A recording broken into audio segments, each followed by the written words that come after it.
রব্বুল আলামিন কোরআনুল কারীমের 21 নম্বর সূরা সূরাতুল আম্বিয়া, এই সূরার 30 নম্বর আয়াতে পানির বিবরণ তিনি দিয়েছেন। أولم ير الذين كفروا أن السماوات والأرض كانتا رتقا ففتقناهما وجعلنا من الماء كل شيء أفلا يؤمنون قل الله أكبر আল্লাহ রাব্বুল আলামিন উত্তরে বললেন আওয়ালাম ইয়ারাল্লাযীনা কাফারু, যারা কুফরি করে, যারা আল্লাহর বিধানকে অস্বীকার করে এড়িয়ে চলে, অমান্য করে, তারা ভাবিয়ে দেখে না কেন, তারা চিন্তা করে না কেন আন্নাস সামাওয়াতি ওয়াল আরদা কানাতা রাতকা, আমি আকাশ মণ্ডলীকে, ভূমণ্ডলীকে, আকাশকে, জমিনকে আমি মিলিত রেখেছিলাম, একত্র করেছিলাম। অতঃপর আমি কি করলাম, উভয়টাকে পার্থক্য করে দিলাম, উভয়টাকে আমি পৃথক করে দিলাম।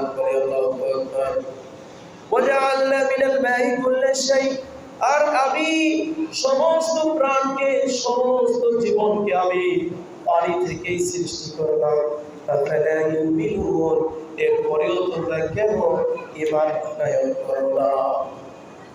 অর্থাৎ আল্লাহ তাআলা বললেন অর্থে, তোমরা ভেবে দেখো, চিন্তা করো, কেন তোমরা আমাকে অস্বীকার করো, আমার সাথে তোমরা কেন কুফরি করো? আমি কি করেছিলাম? এই যে পৃথিবীতে তোমরা বসবাস করতেছো বর্তমানে, এই পৃথিবী এবং তোমাদের মাথার উপরে একটা সাউন্ডি আসমান রয়েছে, এই আসমান এর জমিন উভয় মিলিত ছিল, একত্র ছিল, যেটা আমরা জানি বর্তমানে বিজ্ঞানীদের থিওরিক্যাল হিসাবে বিগ ব্যাংয়ের যে তত্ত্ব, এগুলো ছিল কি, আপনার মহাবিশ্ব ছিল অসংখ্য গ্যাসীয় কণার একটি সমষ্টি। এক সময় এই কণাগুলার এই গ্রহটার নাম ছিল মেহারিকা। সেখান থেকে একটি কি হয়, বিস্ফোরণ ঘটে। এই বিস্ফোরণের মাধ্যমে গ্রহ নক্ষত্রগুলো ডিভাইডেড, ভাগাভাগ হয়ে যায়। কোরআন থেকে কিন্তু তারা এই থিওরি নিয়েছে। কোরআনে বলছে আওয়ালাম ইয়ারাল্লাযীনা কাফারু, তোমরা কেমনে আমাকে অস্বীকার করো, কুফরি করো। আন্নাস সামাওয়াতি ওয়াল আরদু কানা রাতকান, আমি এগুলো একত্র রেখেছিলাম। এই যে আসমান জমিন এগুলো কিন্তু এক ছিল, এখন যেমন ডিভাইডেড, ভাগাভাগ ছিল এক সময় না।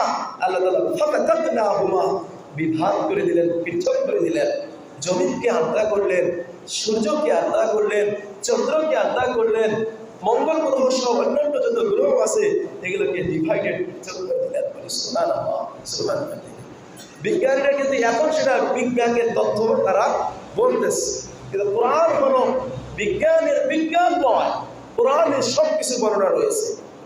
এরপরে আল্লাহ রাব্বুল আলামিন বললেন ওয়াজআলনা মিনাল মাই কুল্লা শাই, আর যত জীবন, কুল কায়নাত, বাস্তবান প্রাণবন্ত বস্তু রয়েছে, কুল্লা শাই, সকলকে আমি পানি থেকে সৃষ্টি করেছি। বলে সুবহানাল্লাহ, আল্লাহু আকবার। এখন এখানে আপনার কাছে আমার প্রশ্ন, একটু ভাবুন, চিন্তা করুন। আমরা যে মানুষ, আমরা মাটির তৈরি, আমরা জানি। আমাদের আদি পিতা আদম আলাইহিস সালাম কিসের তৈরি বলেন তো? মাটির তৈরি। ফেরেশতা মণ্ডলী কিসের তৈরি? নূরের তৈরি। জিন জাতি আগুনের তৈরি। আদম আলাইহিস সালামকে আল্লাহ সুবহানাহু ওয়া তাআলা মাটি দিয়ে তৈরি করার পরে দেহায়ও একটি অঙ্গকে তিনি কি করলেন? রূহ সঞ্চার করে দিলেন নিজ হাতে তিনি। আদম আলাইহিস সালাম দুনিয়াতে আগমন করলেন। এরপর জান্নাত থেকে বের হয়ে আসে মা হাওয়া আলাইহিস সালামের 2 জনের ঔরসে তেনার অসংখ্য সন্তানাদি জোড়ায় জোড়ায় জন্ম নিল। জন্ম নেওয়ার প্রেক্ষিতে আস্তে আস্তে আস্তে পূর্বান্বয়ে ধাপে ধাপে এই পর্যন্ত পৃথিবীতে মানুষের বসবাস। এখন আদম আলাইহিস সালামকে আল্লাহ সুবহানাহু ওয়া তাআলা মাটি দিয়ে তৈরি করেছেন জান্নাতে, আলহামদুলিল্লাহ, বুঝলাম। কিন্তু আমরা যে মানুষ, আমরা আমাদের দেহ বডি ঠিক আছে, কোরআনে অসংখ্য আয়াতে বর্ণনা আছে আমাদের যে উপাদান, মূল উপাদান সেটা হলো কি মাটি থেকে। মাটির উপাদান কোরআনে অসংখ্য আয়াতে আল্লাহ বর্ণনা করেছে। তো এখন আপনার কাছে আমার প্রশ্ন, আল্লাহ বলেন ওয়াজআলনা মিনাল মাই কুল্লা শাই, সমস্ত প্রাণ মাখলুকাতকে আমি সৃষ্টি করেছি পানি থেকে। বলে আল্লাহু আকবার। সাধারণভাবে আপনি বুঝতে পারবেন, আমি বুঝবো, আমি আপনি মায়ের অবস্থাতে, বাবার অবস্থাতে পৃথিবীতে আগমন করেছি।